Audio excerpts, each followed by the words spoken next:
여왕은 자신의 장례식 날짜를 정확히 예언하고 그날 한치의 오차도 없이 숨을 거두었습니다. 이것은 신라 최초의 여왕이자 부처의 마음으로 나라를 다스리고자 했던 선덕여왕의 이야기입니다. 그녀의 삶은 단순한 통치자의 기록을 넘어 마치 한 편의 깊고 오묘한 경전과도 같았습니다. 그녀는 어떻게 향기 없는 모란꽃 그림에서 대국의 황제가 후사가 없음을 꿰뚫어 보았을까요? 한겨울 개구리 울음소리에서 수천 명의 적군이 숨은 위치를 정확히 알아냈을까요? 그리고 마침내 자기 자신이 언제 어느 곳에서 죽음을 맞이할지 알 수 있었던 것일까요? 사람들은 그녀를 신비한 예지력을 가진 존재라 말했지만 그 놀라운 지혜의 근원은 따로 있었습니다. 과연 한 인간이 미래를 내다보는 것이 가능하기는 한 일일까요? 오늘 우리는 그 비밀의 문을 함께 열어보고자 합니다. 이야기의 시작은 당나라에서 온 한 폭의 그림이었습니다. 신라의 수도 서라벌은 그날따라 유난히 활기찼지요. 대국인 당나라의 황제 태종이 신라의 새로운 왕 덕만공주 즉 선덕여왕의 즉위를 축하하며 귀한 선물을 보내왔기 때문입니다. 황금빛 햇살이 쏟아지는 대전 앞마당에는 조정의 모든 신료가 도열해 있었습니다. 비단 관복이 바람에 나부끼고 가끈에 달린 옥구슬이 부딪히며 맑은 소리를 냈습니다. 모두의 얼굴에는 기대와 약간의 긴장감이 서려 있었지요. 당나라 사신단이 길고 화려한 행렬을 이끌고 궁궐로 들어서는 모습은 그 자체로 장관이었습니다. 그들이 받들어 온 것은 붉은 비단 보자기에 쌓인 두루마리, 그림 한 점과 모란꽃 씨앗에 되었습니다. 사신단의 우두머리가 여왕 앞에 나아가 깊이 고개를 숙이며 황제의 친서를 낭독했습니다. 동방의 아름다운 나라 신라의 새로운 해가 떴음을 축하하며 만리 길도 멀다 않고 이 마음을 전하나이다. 부디 이 꽃씨를 심어 그 아름다움을 함께 나누고 이 그림을 보며 우리 두 나라의 우정이 영원하기를 바라나이다.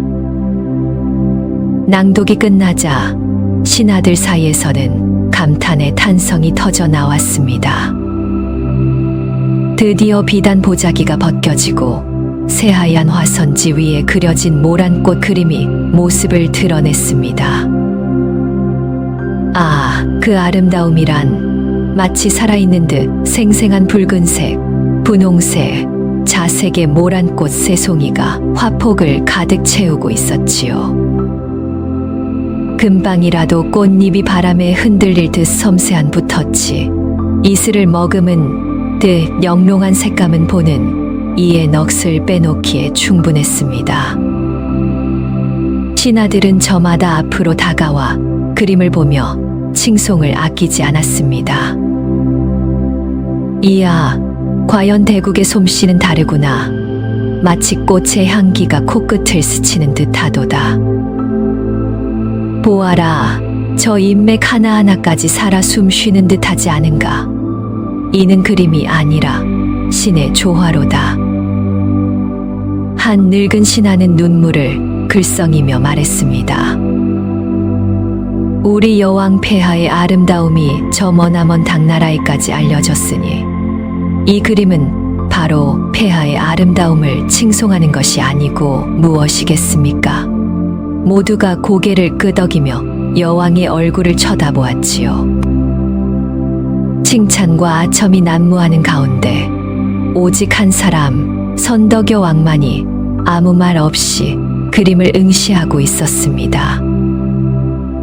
그녀의 깊은 눈은 그림 속 모란꽃에 고정되어 있었지만 그 시선은 단순히 꽃의 아름다움을 감상하는 것과는 달라 보였습니다. 마치 꽃잎 너머 화선지 너머 아득히 먼 무언가를 꿰뚫어 보는 듯한 깊고 고요한 눈빛이었습니다. 그 침묵이 길어지자 소란스럽던 대전안은 조금씩 조용해지기 시작했네요. 신하들은 궁금함과 불안함이 뒤섞인 표정으로 여왕의 입이 열리기만을 기다렸습니다. 선덕여왕은 오랫동안 그림에서 눈을 떼지 않았습니다. 그녀의 마음은 그림의 화려함에 머물지 않았습니다. 대신 그림 속에 없는 것, 마땅히 있어야 할 것이 보이지 않는다는 사실에 집중하고 있었지요. 그녀의 어린 시절 아버지 진평왕은 그녀를 무릎에 앉히고 늘 불경을 읽어주곤 했습니다. 특히 반야심경의 색즉시공 공즉시색 구절을 가르치며 보이는 것이 전부가 아니며 현상의 이면에 깃든 본질을 꿰뚫어 보는 지혜, 즉 반야의 중요성을 강조했었지요. 아버지는 덕만아, 왕이란 가장 높은 곳에서 가장 낮은 곳까지, 가장 화려한 것에서 가장 공허한 것까지 모두 꿰뚫어 볼 수 있는 눈을 가져야 하느니라. 그것이 바로 부처님의 지혜를 백성을 위해 쓰는 길이다. 라고 말씀하시곤 했습니다. 지금 여왕의 눈은 바로 그 반야의 눈으로 그림을 보고 있었던 것입니다. 그림 속 모라는 너무나도 완벽하게 아름다웠습니다. 하지만 그 완벽함 속에 치명적인 결함이 있었지요. 그토록 화려하고 탐스러운 꽃 주위에 마땅히 있어야 할 벌과 나비가 단 한 마리도 그려져 있지 않았던 것입니다. 향기로운 꽃에는 벌과 나비가 꼬이기 마련입니다. 이는 세상의 이치이자 자연의 섭리이지요. 그런데 천하제일의 화공이 그렸을 이 그림에 벌과 나비가 없다니, 이것은 단순한 실수가 아닐 터였습니다. 그것은 화공이 꽃의 향기를 그리지 못했기 때문이 아니라 애초에 이 꽃에는 향기가 없다는 것을 암시하는 것이었습니다. 향기가 없는 꽃. 여왕의 생각은 거기서 멈추지 않고 더 깊은 곳으로 나아갔습니다. 당 태종은 왜 하필 향기 없는 꽃 그림을 보냈을까? 이것은 단순한 선물이 아니라 무언의 메시지, 일종의 시험일지도 모른다는 생각이 들었습니다. 꽃은 흔히 여인을 상징합니다. 특히 모라는 부귀와 영화, 그리고 아름다운 여인을 상징하는 꽃의 왕이지요. 향기 없는 꽃은 곧 매력이 없는 여인을 의미할 수 있습니다. 당 태종이 자신을 남편 없이 홀로 왕위에 오른 여왕을 은근히 조롱하고 희롱하는 것이라는 생각이 들자 순간 옅은 분노가 치밀었지만 그녀는 이내 마음을 가라앉혔습니다. 감정에 휩쓸리면 본질을 놓치기 쉽다는 것을 그녀는 수행을 통해 익히 알고 있었기 때문입니다. 그녀는 다시 한번 고요한 마음으로 그림을 관조했습니다. 향기 없는 꽃. 꽃에게 향기란 벌과 나비를 불러들여 열매를 맺게 하는 생명의 근원입니다. 그렇다면 향기가 없다는 것은 곧 열매를 맺지 못한다는 의미, 즉 후사를 보지 못한다는 뜻이 아닐까. 그 생각에 미치자 여왕의 눈빛이 순간 섬광처럼 빛났습니다. 이것은 자신을 조롱하는 것이 아니라 당 태종 스스로의 처지를 은유적으로 드러낸 것일지도 모른다는 결론에 다다른 것입니다.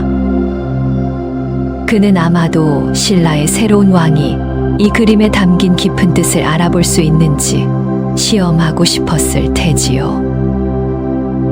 마침내 선덕여왕이 입을 열었습니다.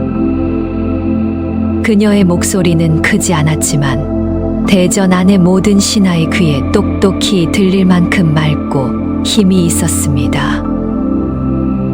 이 그림의 꽃은 참으로 아름답구나. 허나 애석하게도 향기가 없을 것이다.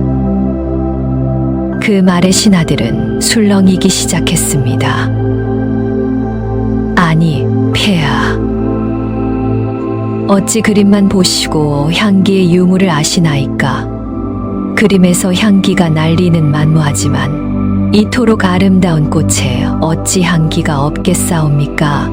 한 신하가 용기를 내어 물었습니다. 여왕은 부드럽게 미소 지으며 대답했습니다. 그림을 자세히 보아라. 이토록 화려하고 탐스러운 꽃 주위의 벌과 나비가 단 한 마리도 없지 않느냐. 벌과 나비는 향기를 쫓아 모여드는 법. 그림에 벌과 나비가 없다는 것은 이 꽃에 향기가 없다는 뜻이다. 신하들은 그제야 무릎을 치며 여왕의 총명함에 감탄했습니다. 오호라, 과연 그러하옵니다. 폐하의 지혜는 하늘과 같으시옵니다. 하지만 여왕의 예언은 거기서 그치지 않았습니다. 그녀는 곁에 있던 시녀에게 조용히 말했습니다. 이는 당나라 황제가 나에게 짝이 없음을 희롱한 것이다. 이 말은 몇몇 신하들의 귀에만 들렸지만 그 의미는 실로 엄청난 것이었습니다. 이 일은 서라벌 장안에 삽시간에 퍼져나갔습니다. 백성들은 여왕의 신비로운 지혜에 대해 이야기하며 감탄했지만 몇몇 노회한 신하들은 여전히 반신반의했습니다. 그림만 보고 꽃의 향기를 알아맞힌 것은 그렇다 쳐도 그것을 당 태종의 속내와 연결짓는 것은 지나친 비약이라고 생각했지요. 상대등이었던 비담을 비롯한 일부 귀족 세력은 여왕이 여인이라는 이유로 그녀의 통치력에 은근한 의문을 품고 있던 터라 이 일을 여왕의 섣부른 판단이라 폄하하기도 했습니다. 그들은 여인의 얕은 지혜로 어찌 대국 황제의 깊은 뜻을 헤아리겠는가. 이는 필시 자신의 처지를 빗대어 상심한 나머지 나온 억측일 뿐이다. 라며 수군거렸습니다. 그러나 여왕은 그런 소문들에 일절 동요하지 않았습니다. 그녀는 그저 묵묵히 당나라에서 온 모란 씨앗을 궁궐들에 심으라 명할 뿐이었습니다. 그리고 기다렸습니다. 모든 진실은 말이 아니라 시간이 증명해 줄 것이라는 것을 2년의 과보는 반드시 때가 되면 드러난다는 불교의 가르침을 그녀는 굳게 믿고 있었기 때문입니다. 그리고 얼마 지나지 않아 그 씨앗에서 싹이 트고 꽃이 피어났을 때 과연 그 화려한 모란 꽃에서는 아무런 향기도 나지 않았습니다. 첫 번째 예언이 그대로 들어맞는 순간이었습니다.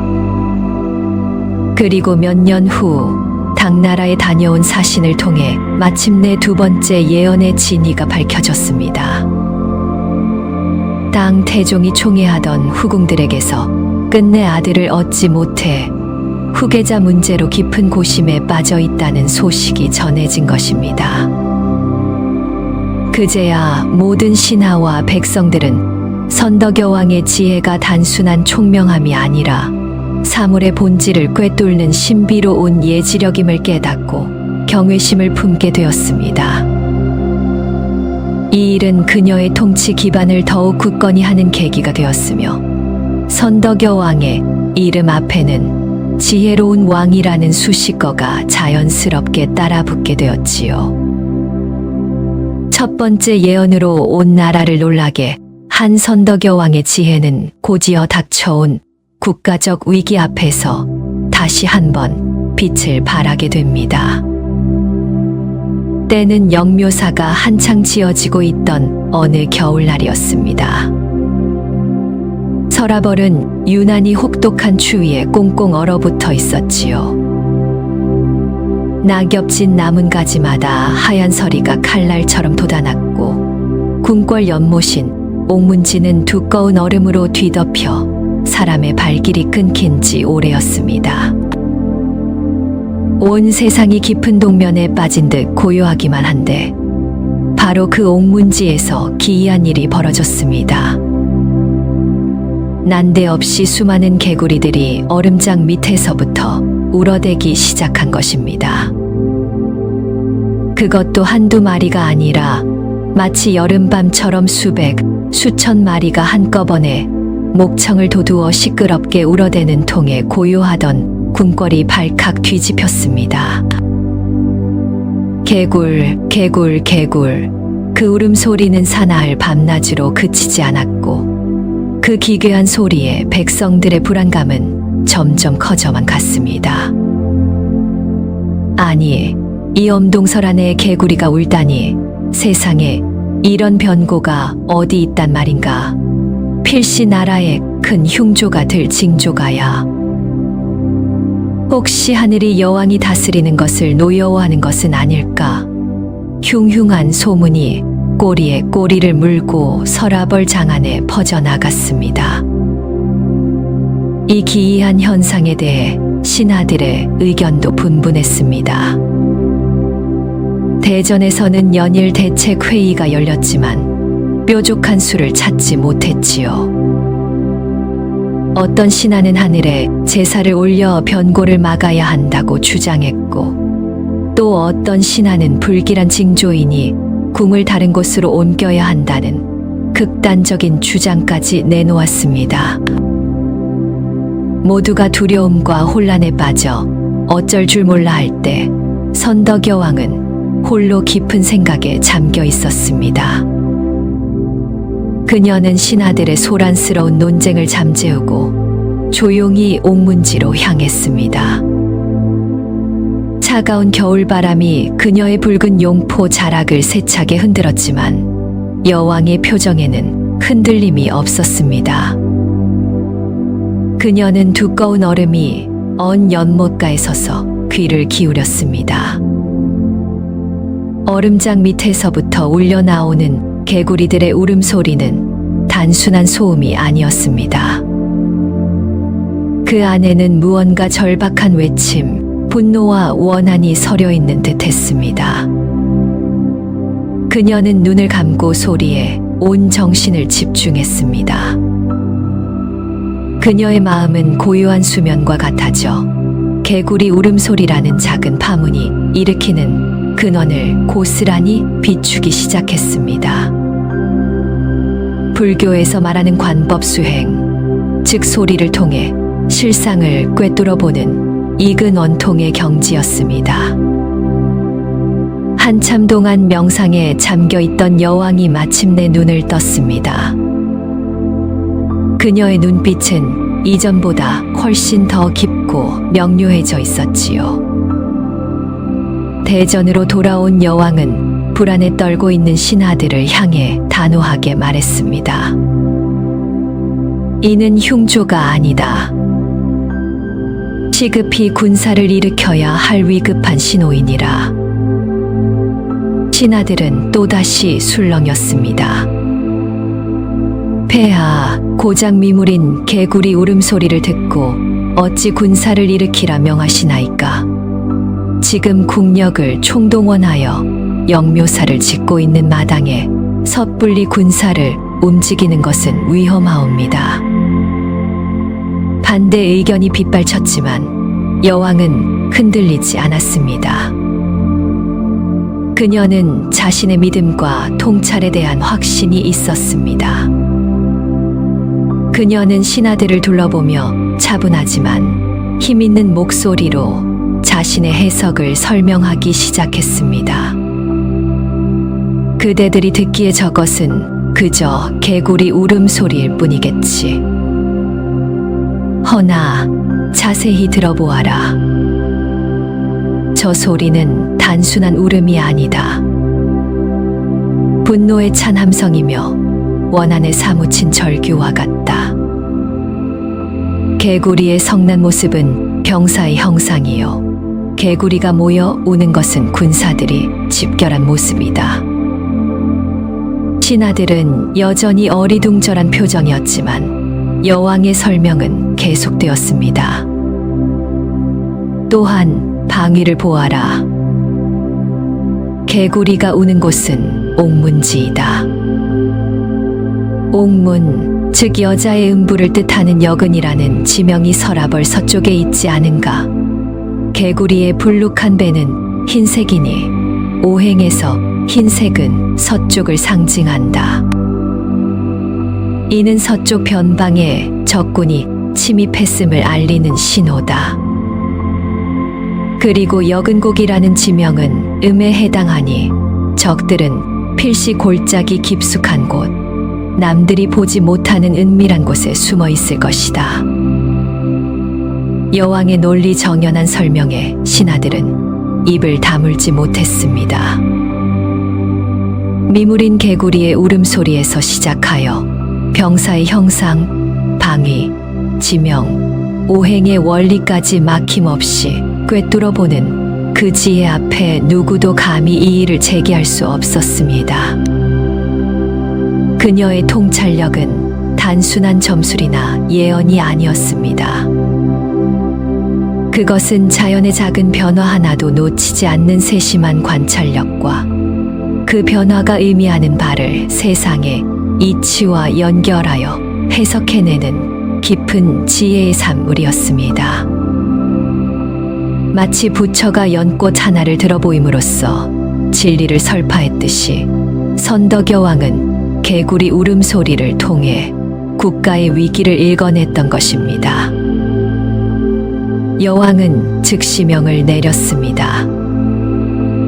장군 알천과 필타는 정예병 2,000명을 이끌고 즉시 서쪽 여근곡으로 출정하라. 적들은 필시 그곳에 매복해 있을 것이니 골짜기로 들어가 그들을 남김없이 섬멸하도록 하라. 알천과 필타는 신라의 용맹한 장수들이었습니다. 그들은 여왕의 지혜에 깊은 신뢰를 보내고 있었기에 한치의 망설임도 없이 군사를 이끌고 길을 떠났습니다. 칠흑 같은 어둠을 뚫고 칼바람이 부는 서쪽으로 향하는 2,000명의 군사들. 그들의 마음속에는 여왕의 예언에 대한 믿음과 함께 정말 그곳에 적이 있을까 하는 일말의 의구심이 공존하고 있었지요. 여근곡은 서라벌에서 그리 멀지 않은 곳에 위치한 깊고 좁은 골짜기였습니다. 양쪽으로 깎아지른 듯한 절벽이 솟아있고 그 사이로 좁은 길이 나 있어 매복하기에 더없이 좋은 장소였지요. 알천과 필탄이 이끄는 신라군은 조심스럽게 골짜기 입구에 다다랐습니다. 과연 여왕의 말대로였습니다. 골짜기 안쪽에서 희미하게 사람의 말소리와 무기 부딪히는 소리가 들려왔습니다. 알천은 부대를 둘로 나누어 한 부대는 골짜기 입구를 막고 다른 부대는 절벽 위로 올라가 포위 공격을 할 준비를 했습니다. 그곳에는 백제의 장군 우선이 이끄는 500명의 정예병이 숨어 있었습니다. 그들은 신라가 영묘사 건설의 정신이 팔린 틈을 타 서라벌 근처까지 깊숙이 침투하여 신라의 주요 거점인 대야성을 공격하려는 계획을 세우고 있었던 것입니다. 칠흑 같은 어둠과 험준한 지형을 믿고 방심하고 있던 백제군은 신라군의 기습에 속수무책으로 당할 수밖에 없었습니다. 사방에서 터져나오는 함성과 함께 화살이 비오듯 쏟아지고 골짜기 입구는 이미 신라군에게 막혀 퇴로조차 없었습니다.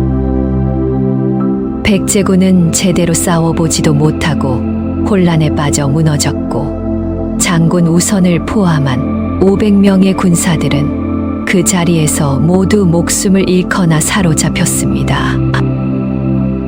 한겨울 밤의 짧은 전투는 신라의 압도적인 승리로 끝이 났습니다. 이 소식이 서라벌에 전해지자 온 나라는 다시 한번 발칵 뒤집혔습니다. 이번에는 불안과 공포가 아닌 환희와 경외심 때문이었지요.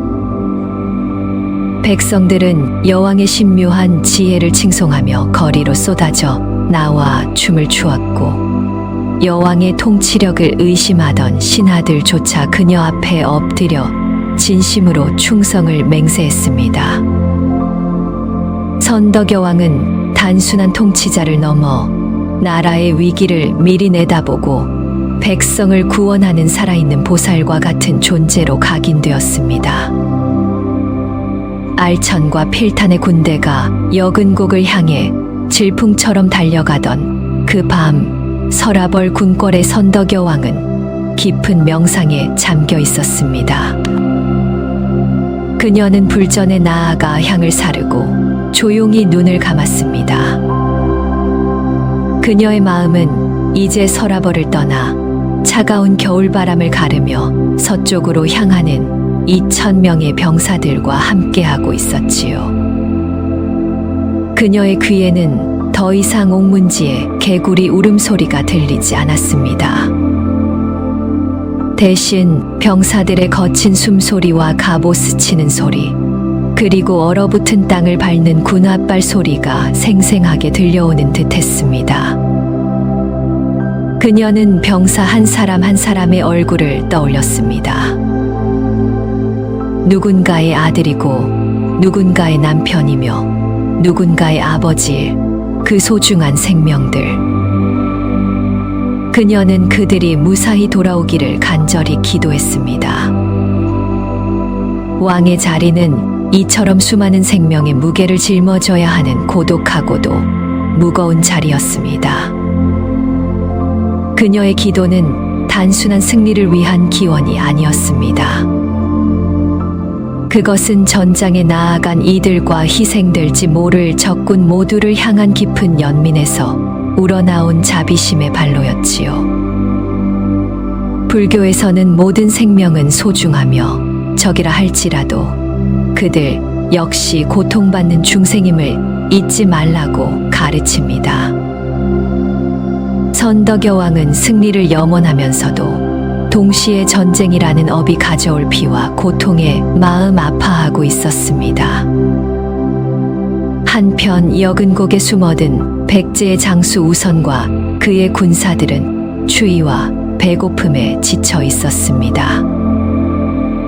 그들은 신라의 심장부까지 몰래 잠입하는 데는 성공했지만 며칠 동안 좁은 골짜기에 갇혀 기회를 엿보느라 심신이 모두 피폐해진 상태였지요. 장군 우선은 초조하게 하늘을 올려다보았습니다. 젠장, 날은 왜 이리 추운 게야? 신라 놈들은 아직도 우리가 온 줄 모르고 있겠지. 그는 부하들을 독려하며 말했습니다. 조금만 더 참아라. 내일 밤 달이 구름에 가려지면 곧장 대야성을 향해 진격한다. 성을 함락시키고 나면 따뜻한 술과 고기를 실컷 먹게 될 것이다. 병사들은 장군의 말에 억지로나마 환호성을 질렀지만 그들의 눈에는 불안감이 역력했습니다. 그때였습니다. 어디선가 와 하는 천지를 진동시키는 함성이 들려온 것은 백제 병사들이 깜짝 놀라 고개를 들었을 때 골짜기 양쪽 절벽 위는 이미 횃불을 든 신라 병사들로 가득 차 있었습니다. 마치 하늘에서 병사들이 쏟아져 내려오는 듯한 착각이 들 정도였지요. 속았다. 적의 함정이다.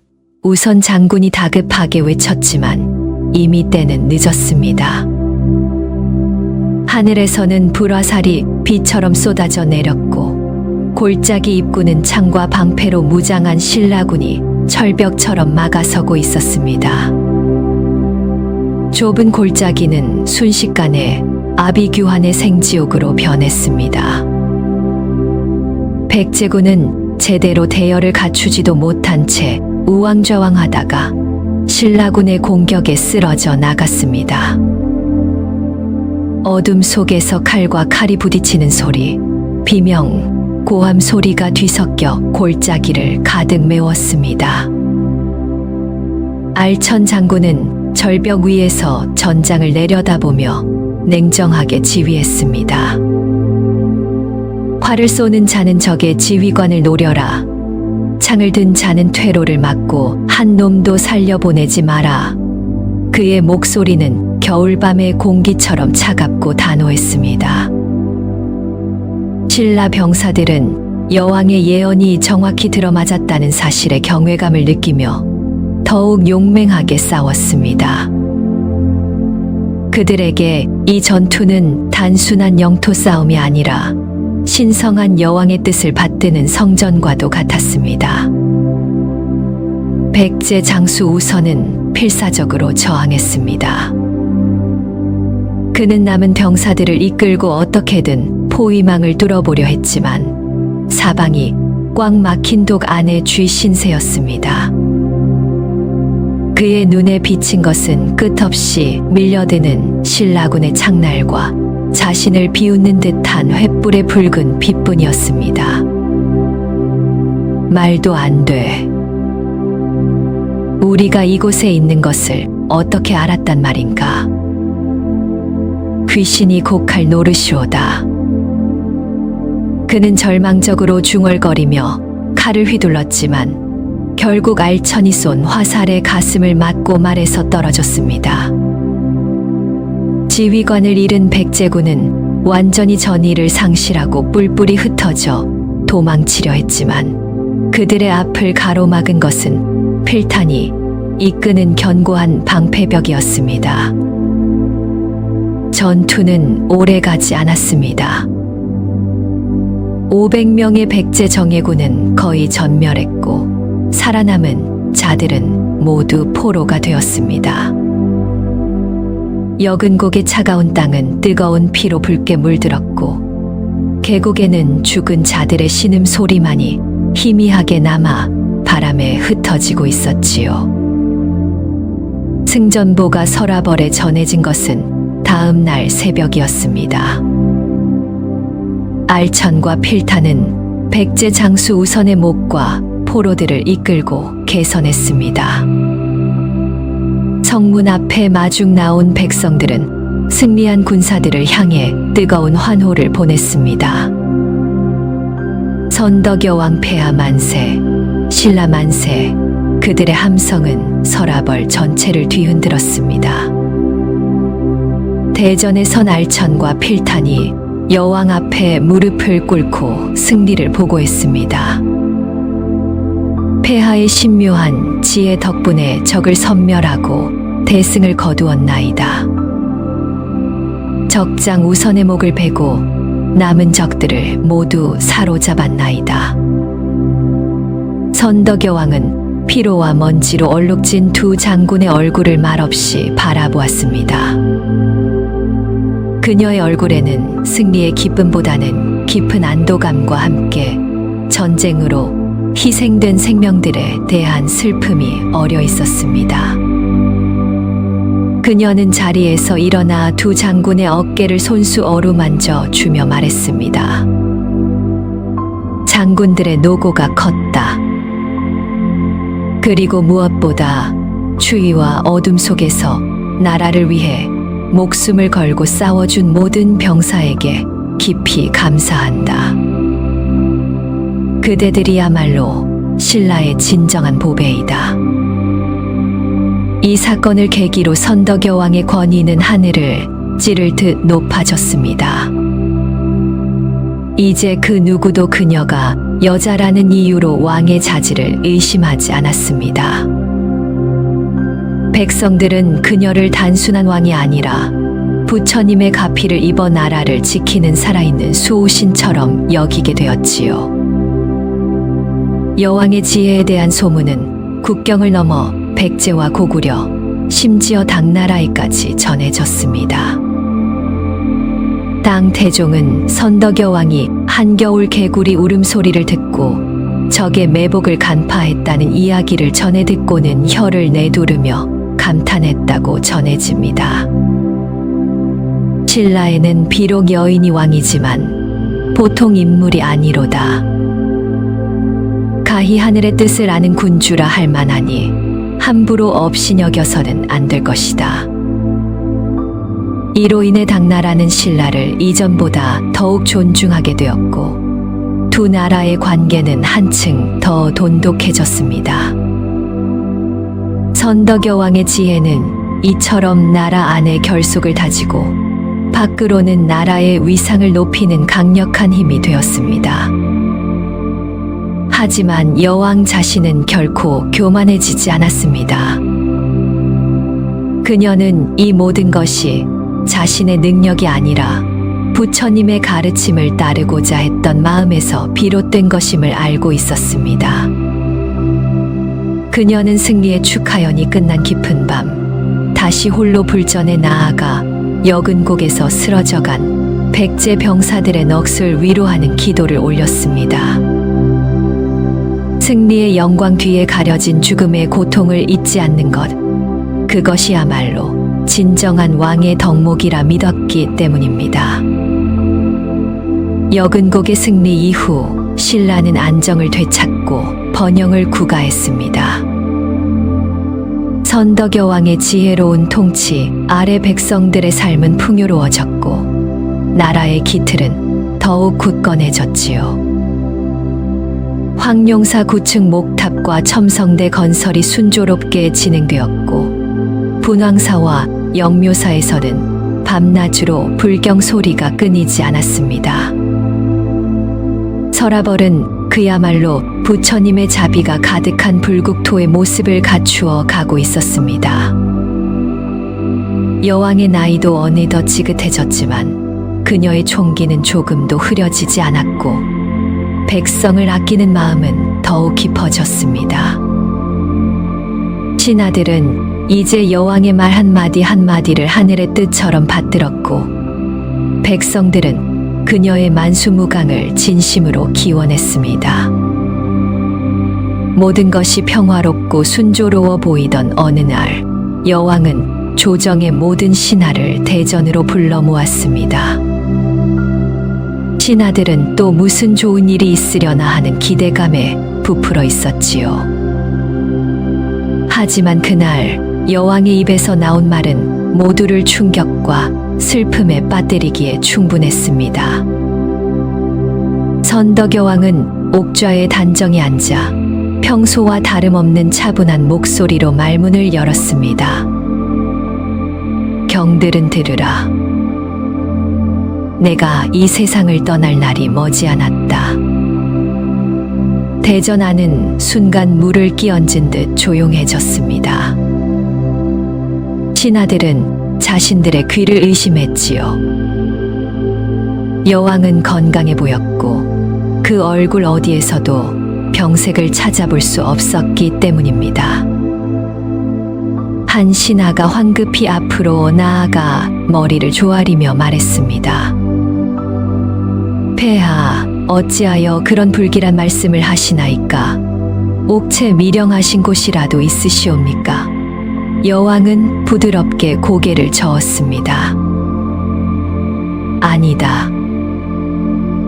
내 몸에는 아무런 이상이 없다. 그저 인연이 닿아여 떠날 때가 되었음을 알았을 뿐이다.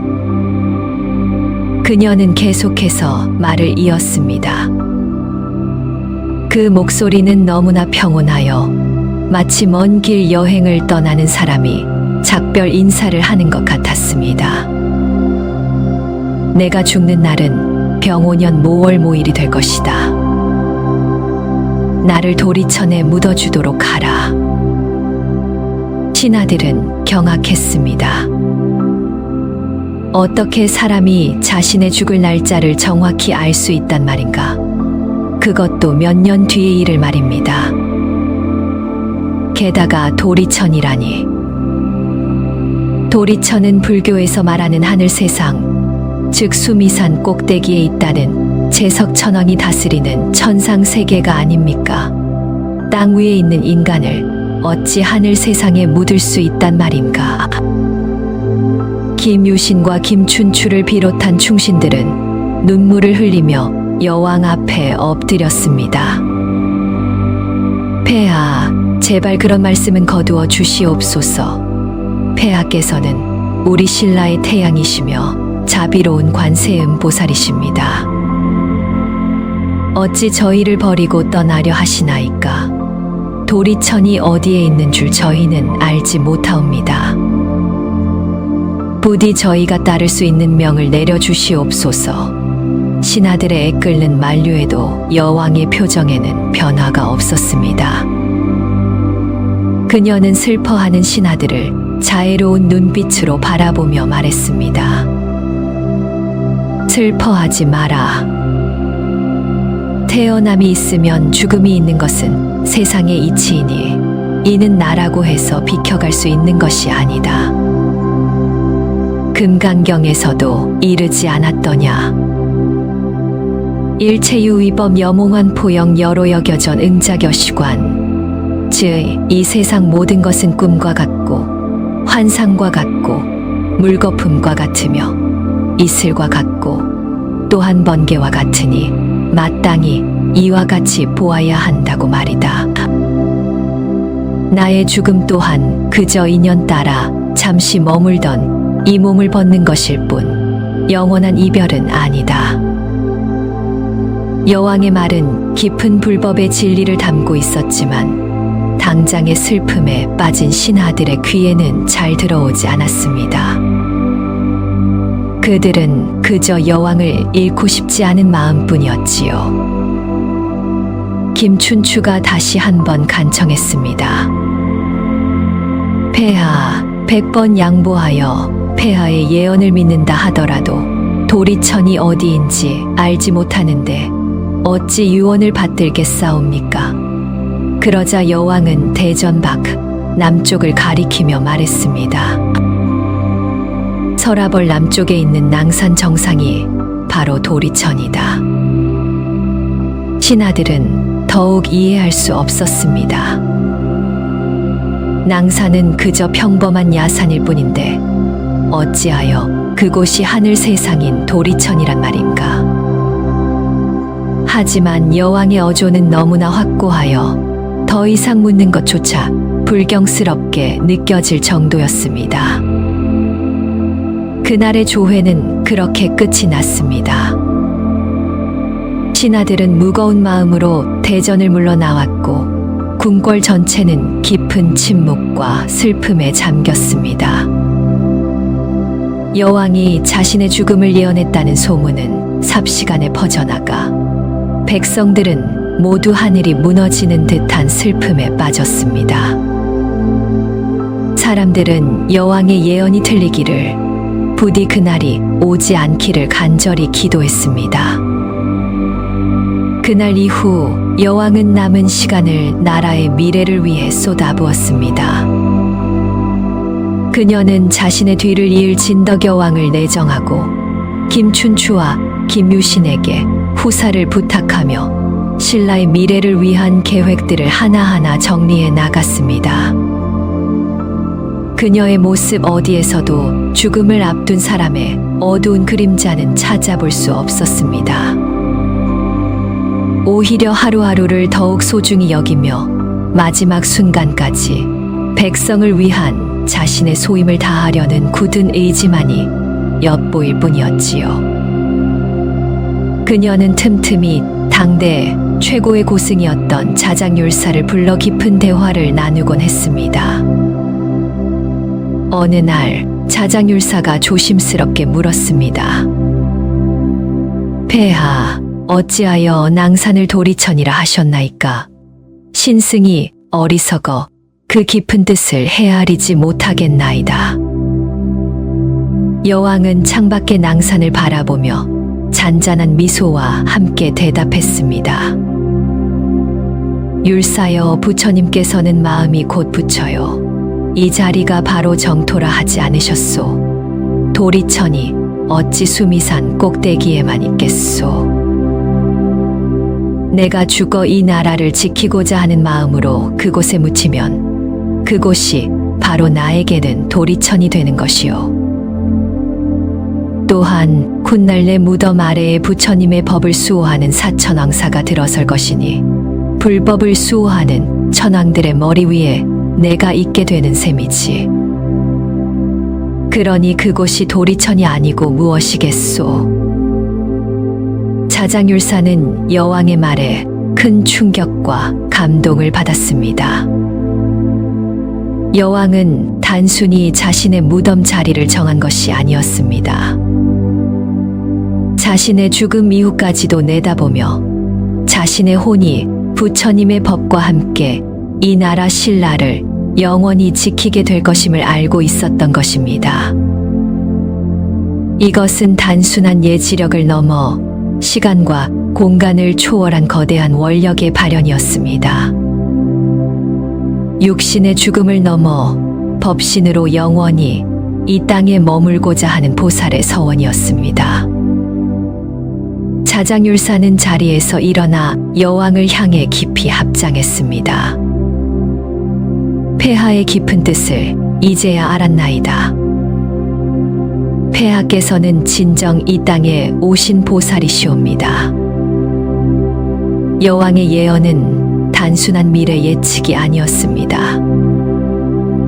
그것은 그녀의 깊은 신념과 지혜가 만들어낸 미래에 대한 확신이자 스스로 만들어가는 거대한 인과의 설계도였던 셈입니다.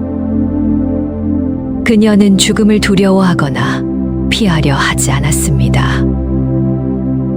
오히려 그것을 자신의 마지막 소임을 다하는 과정으로, 그리고 더 큰 원력을 실현하는 기회로 받아들이고 있었던 것입니다. 그리고 마침내 여왕이 예언했던 그 해, 그 달, 그날이 다가왔습니다. 그동안 여왕의 예언이 틀리기만을 바라던 신하들과 백성들은 절망적인 심정으로 그날을 맞이해야 했습니다.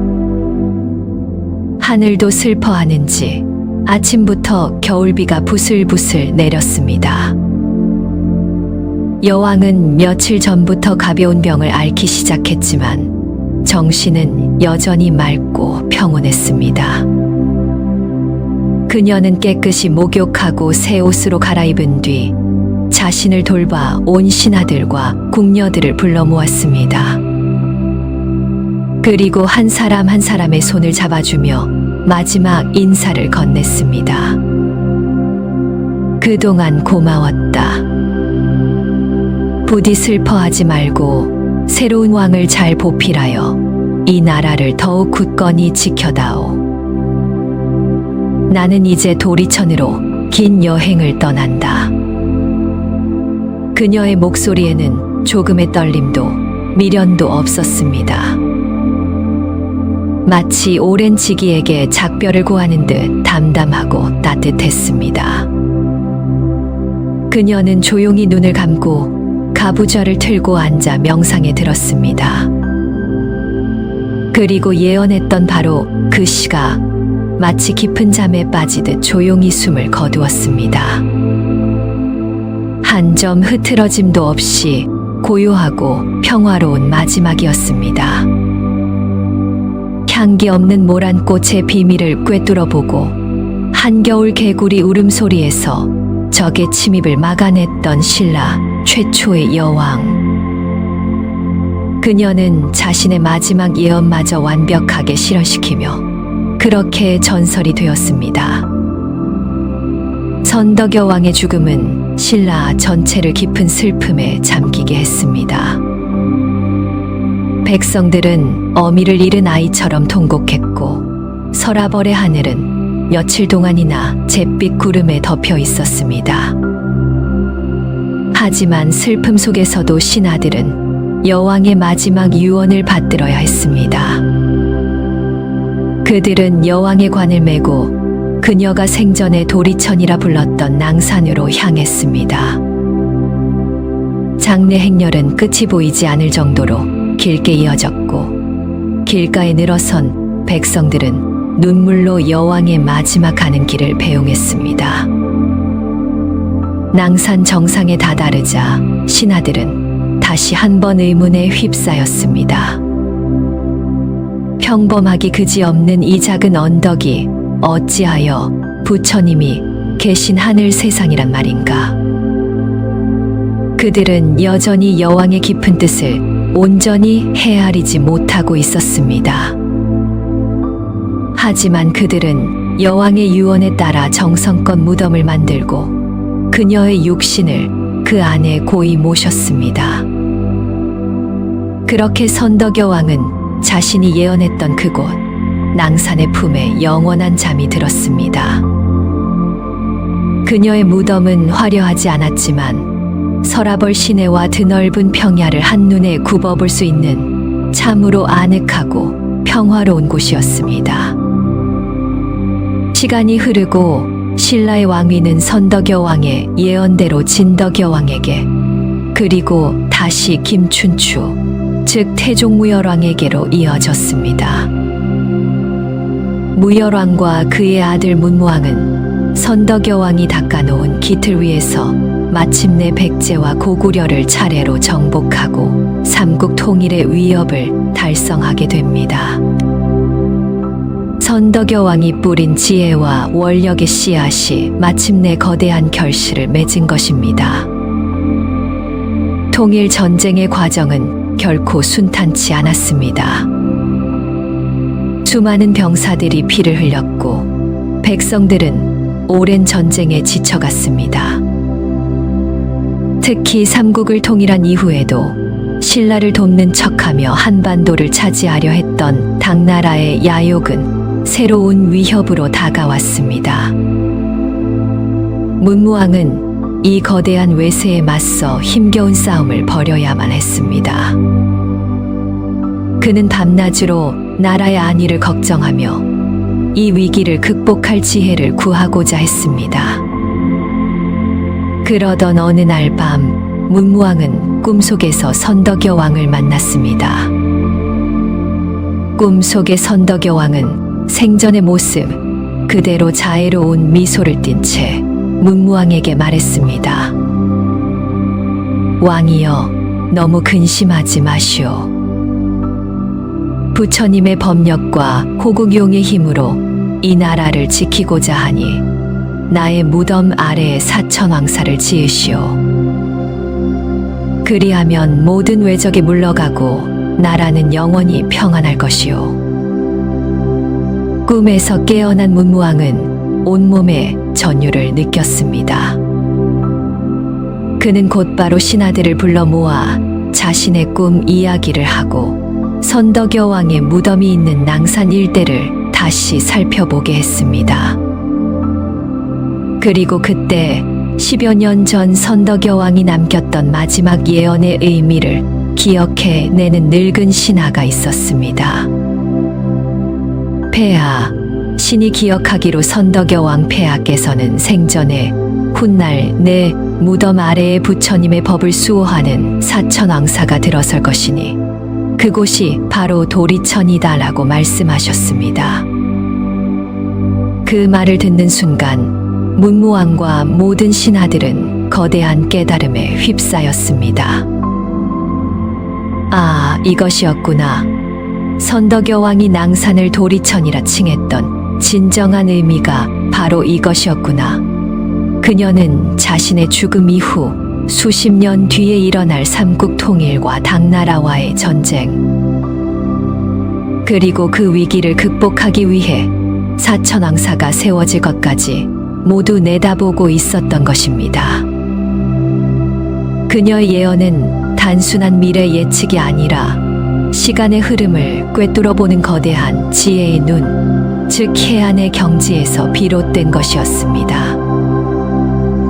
모든 현상은 홀로 존재하는 것이 아니라 과거, 현재, 미래가 서로 연결되어 인과의 사슬로 얽혀 있다는 불교의 연기법을 완벽하게 체득한 자만이 가질 수 있는 통찰력이었습니다. 문무왕은 즉시 낭산 남쪽 기슬, 선덕여왕의 능이 바로 올려다 보이는 곳에 사천왕사를 짓도록 명했습니다. 당대 최고의 건축가와 예술가들이 총동원되었고 온 백성이 한마음으로 힘을 보탰습니다. 절이 지어지는 동안 신기한 일들이 일어났습니다. 신라를 괴롭히던 당나라 수군이 갑자기 풍랑을 만나 흩어지고 국경을 넘보던 말갈족이 이유 없이 퇴각하는 등 마치 보이지 않는 힘이 신라를 돕는 듯한 일들이 연이어 벌어졌습니다. 마침내 웅장한 금당과 탑이 완성되고 동서남북 사방을 지키며 불법을 수호하는 사천왕상이 모셔졌습니다. 절이 완공되던 날, 문무왕은 모든 신하를 거느리고 사천왕사 낙성식에 참석했습니다. 그는 금당에 모셔진 사천왕상을 바라보고 다시 저 멀리 언덕 위에 자리한 선덕여왕의 능을 올려다보았습니다. 사천왕상의 머리 위로 정확히 선덕여왕의 능이 자리하고 있었습니다. 나를 도리천에 묻어달라던 여왕의 유언. 불법을 수호하는 천왕들의 머리 위에 묻힘으로써 자신 또한 죽어서 이 나라를 지키는 수호신이 되겠다는 그 깊은 뜻이 마침내 완벽하게 실현되는 순간이었습니다. 이때 사람들은 비로소 선덕여왕의 세 가지 예언이 가진 진정한 의미를 깨닫게 되었습니다. 첫 번째, 향기 없는 모란꽃 그림을 보고 당태종에게 후사가 없음을 알아맞힌 것은 현상의 이면에 숨겨진 본질을 꿰뚫어 보는 반야의 지혜였습니다.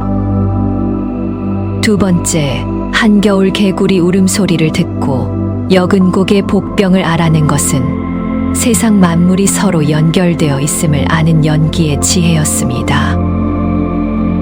그리고 마지막, 자신의 죽을 날과 묻힐 곳을 정확히 예언하고 그곳에 사천왕사가 세워져 나라를 지키게 될 것까지 내다본 것은 시간의 굴레를 넘어 인과의 법칙을 꿰뚫어본 붓다의 해안과 중생을 구제하려는 보살의 원력이 합쳐진 궁극의 지혜였던 것입니다.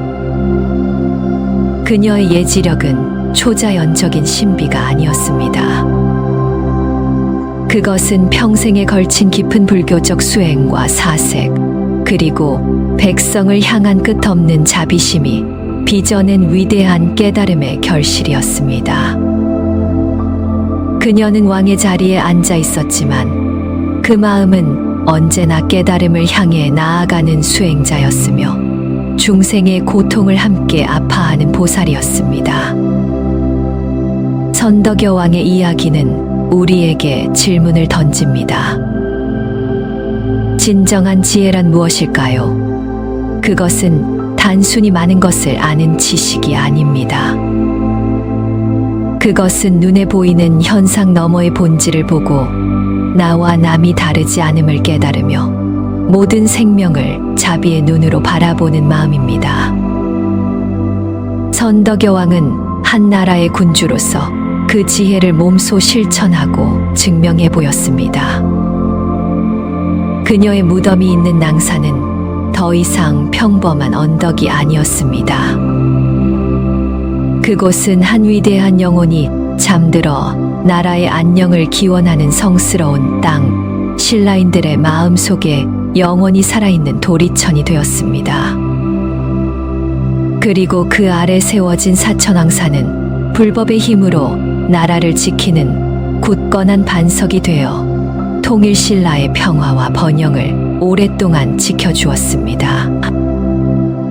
선덕여왕의 육신은 비록 흙으로 돌아갔지만 그녀가 남긴 지혜와 자비의 향기는 천년의 세월을 넘어 오늘날 우리에게까지 깊은 울림을 전해주고 있습니다. 선덕여왕이 낭산에 잠든 후 신라는 그녀가 예견했던 대로 새로운 시대를 맞이했습니다. 사천왕사는 단순한 사찰을 넘어 국가의 안녕과 평화를 기원하는 중심지가 되었지요. 매년 나라에 중요한 행사가 있을 때마다 왕과 신하들은 사천왕사를 찾아 기도를 올렸고, 백성들은 낭산을 바라보며 선덕여왕의 은덕을 기렸습니다. 그녀의 이야기는 할머니의 입에서 손주의 귀로 노래와 시가 되어 천년의 세월을 흘러 우리에게까지 전해졌습니다. 사람들은 그녀를 미리 아는 지혜를 가진 신비로운 여왕으로 기억하지만 그 지혜의 근원이 어디에 있었는지를 깊이 생각해 보는 사람은 많지 않았습니다. 그녀의 지혜는 어느 날 갑자기 하늘에서 뚝 떨어진 것이 아니었습니다. 그것은 마치 땅속 깊이 뿌리 내린 나무가 오랜 세월에 걸쳐 단단한 나이테를 만들고 마침내 풍성한 열매를 맺는 것과 같은 과정이었습니다. 그녀의 지혜의 첫 번째 뿌리는 바로 관주였습니다. 그녀는 세상의 모든 현상을 그저 스쳐 지나가지 않고 마음의 눈으로 깊이 들여다보는 습관을 가졌습니다. 모란꽃 그림을 보았을 때 다른 이들이 화려한 색채와 모양에 감탄할 동안 그녀는 그 안에 없는 것, 즉 벌과 나비를 보았습니다. 이는 곧 사물의 본질을 꿰뚫어 보는 힘이었습니다. 우리 삶도 마찬가지 아닐까요? 우리는 종종 눈앞의 화려함, 성공, 부와 같은 겉모습에 현혹되어 정작 중요한 것을 놓치고 살 때가 많습니다. 건강을 잃고 나서야 건강의 소중함을 알고, 관계가 깨지고 나서야 사랑의 가치를 깨닫곤 하지요. 선덕여왕은 우리에게 말하고 있는 듯합니다. 잠시 멈추어 서서 그대의 삶에 마땅히 있어야 할 벌과 나비는 무엇인지, 혹시 놓치고 있는 것은 없는지 깊이 들여다보라고 말입니다. 가족의 웃음, 친구와의 우정, 자연의 아름다움과 같은 진정한 향기를 잃어버린 채 향기 없는 모란꽃 같은 헛된 욕망만을 쫓고 있지는 않은지 스스로에게 물어보라는 것입니다. 두 번째 지혜의 뿌리는 연기에 대한 깊은 통찰이었습니다. 한겨울의 개구리 울음이라는 지극히 사소하고 기이한 현상 속에서 그녀는 서쪽 변방의 군사적 위협이라는 거대한 사건의 전조를 읽어냈습니다. 개구리의 성난 모습에서 병사의 형상을, 흰배에서 서쪽을, 울음소리에서 위급함을, 옥문지라는 이름에서 여근곡이라는 지형을 연결해낸 것은 이 세상 모든 것이 서로 무관하게 존재하는 것이 아니라 보이지 않는 끈으로 연결되어 있다는 연기의 법칙을 체득했기에 가능한 일이었습니다. 이것은 마치 나비의 작은 날갯짓이 지구 반대편에서 태풍을 일으킬 수 있다는 현대 과학의 이론과도 맞닿아 있습니다. 내가 무심코 뱉은 말 한마디가 다른 이에게 깊은 상처를 줄 수 있고, 내가 실천한 작은 친절 하나가 세상을 더 따뜻하게 만드는 출발점이 될 수 있습니다. 선덕여왕은 우리에게 가르쳐 줍니다. 그대의 삶에서 울리는 개구리 울음소리에 귀를 기울이라고 말입니다. 그것은 어쩌면 내 몸이 보내는 건강의 적신호일 수도 있고, 소원해진 가족 관계가 보내는 위기의 신호일 수도 있으며, 우리 사회가 앓고 있는 문제의 작은 징후일 수도 있습니다. 그 작은 소리를 무시하지 않고 그 원인과 결과를 깊이 살필 때 우리는 닥쳐올 더 큰 위기를 막고 삶의 지혜를 얻을 수 있습니다. 세 번째이자 가장 깊은 지혜의 뿌리는 바로 생사를 초월한 원력이었습니다. 그녀는 자신의 죽음을 예언했지만 그것은 결코 절망이나 체념이 아니었습니다. 오히려 자신의 죽음마저도 나라와 백성을 지키는 거대한 계획의 일부로 삼았습니다. 낭산에 묻혀 도리천의 주인이 되고 그 아래 사천왕사를 세워 불법의 힘으로 나라를 지키겠다는 그녀의 마지막 예언은 죽음이라는 한계를 뛰어넘어 영원히 중생과 함께하겠다는 보살의 서원 그 자체였습니다. 그녀는 나라는 육신에 집착하지 않았습니다. 육신은 언젠가 사라질 물거품과 같지만 나라를 위하는 마음과 불법을 따르는 정신은 영원히 남는다는 것을 알았기 때문입니다. 이것이 바로 불교에서 말하는 무아의 지혜이며 대자대비의 실천입니다. 우리는 모두 죽음을 두려워합니다. 하지만 선덕여 왕의 삶은 죽음이 끝이 아님을 보여줍니다. 내가 살아있는 동안 어떤 마음으로 무엇을 위해 살았는가 하는 것이 나의 진정한 가치를 결정하며 그 향기는 내가 떠난 후에도 오랫동안 세상에 남아 다른 이들에게 등불이 되어줄 수 있다는 것을 말입니다. 그녀는 죽음으로써 자신의 삶을 완성하고 전설이 되었습니다. 선덕여 왕의 이야기는 오늘을 살아가는 우리에게 깊은 울림을 줍니다. 우리는 지금 너무나도 복잡하고 빠르게 변하는 세상에 살고 있습니다. 매일같이 쏟아지는 정보의 홍수 속에서 무엇이 진짜이고 가짜인지, 무엇이 중요하고 중요하지 않은지 분별하기가 점점 더 어려워지고 있습니다. 이럴 때일수록 우리에게 필요한 것은 선덕여 왕이 보여준 세 가지 지혜가 아닐까요? 첫째, 화려한 겉모습에 속지 않고 본질을 꿰뚫어보는 관조의 지혜. 둘째, 나와 세상이 연결되어 있음을 알고 작은 변화의 의미를 읽어내는 연기의 지혜. 그리고 셋째, 유한한 삶에 집착하지 않고 더 큰 가치를 위해 헌신하는 원력의 지혜입니다. 이 지혜들은 결코 특별한 사람만이 가질 수 있는 능력이 아닙니다. 그것은 고요히 자신의 마음을 들여다보고 주변을 세심하게 살피며 이웃을 향한 따뜻한 마음을 낼 때 우리 안에서도 싹 틀 수 있는 가능성의 씨앗입니다. 그녀가 잠든 낭산에는 지금도 소나무 숲이 우거져 있고 그 아래 사천왕사터에는 주춧돌만이 남아 그 옛날의 영광을 말해주고 있습니다. 하지만 선덕여 왕이 남긴 지혜의 향기는 천년의 세월에도 바래지 않고 우리 마음 속에 더욱 선명하게 피어납니다. 그녀는 우리에게 진정한 리더십이란 무엇인지, 진정한 지혜란 어떻게 얻어지는 것인지를 삶 전체로 보여주었습니다. 그것은 권위로 군림하는 것이 아니라 지혜로 감화시키는 것이며 미래를 점치는 신비한 능력이 아니라 현재를 깊이 이해하는 통찰력에서 나온다는 것을 말입니다. 오늘 밤 잠시 눈을 감고 선덕여 왕의 이야기를 떠올려 보십시오.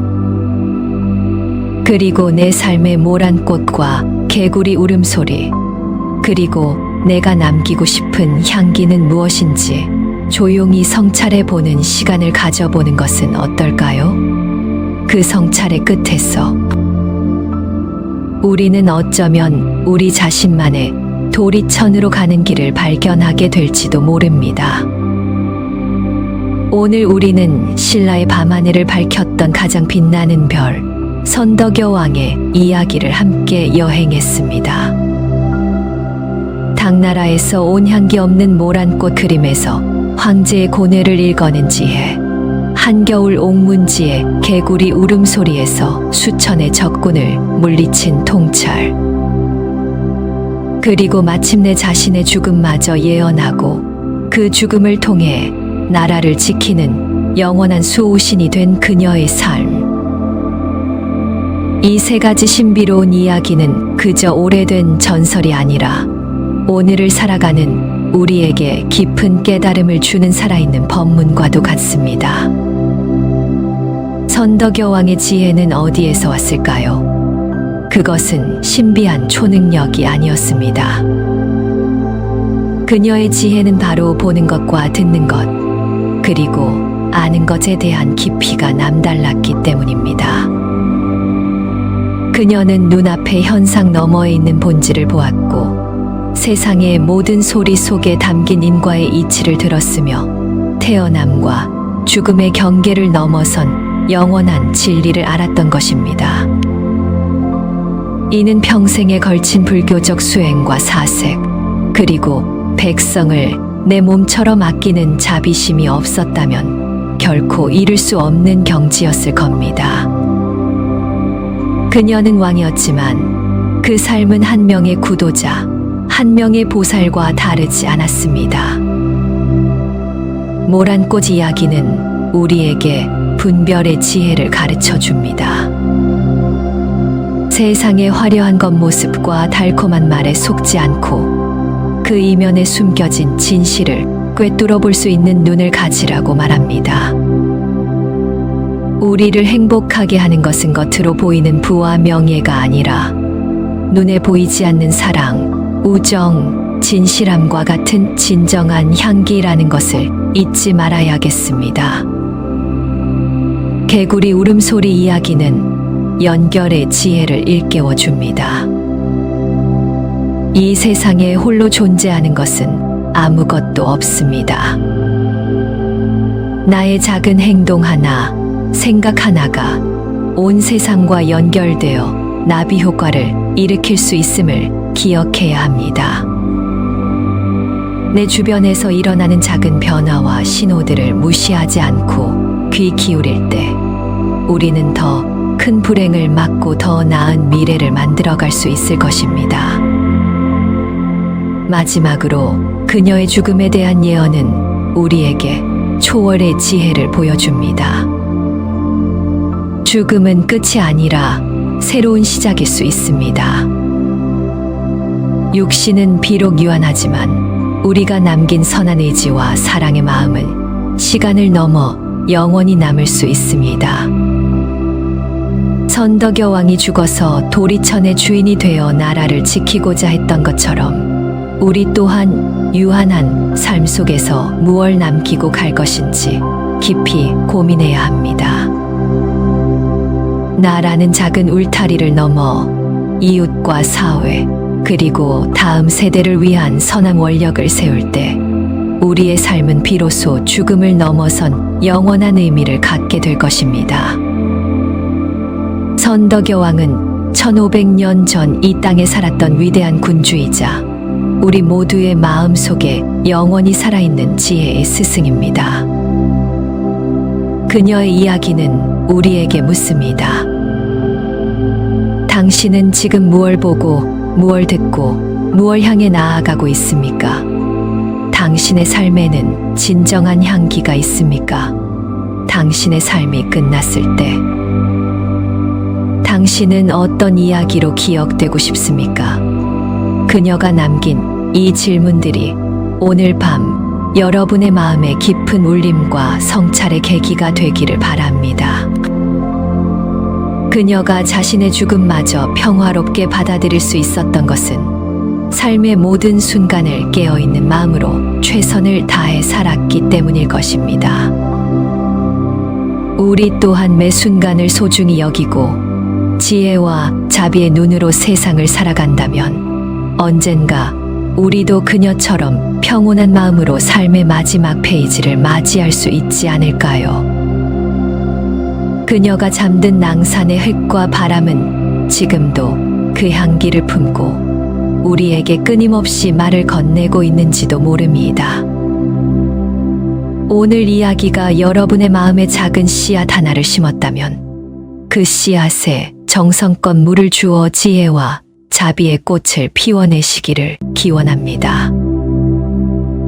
댓글에 나무아미타불을 남겨주시며 선덕여왕이 남긴 지혜의 향기를 함께 나누고 여러분 각자의 마음속에 잠든 지혜를 깨우는 공덕을 지어보시면 어떨까요?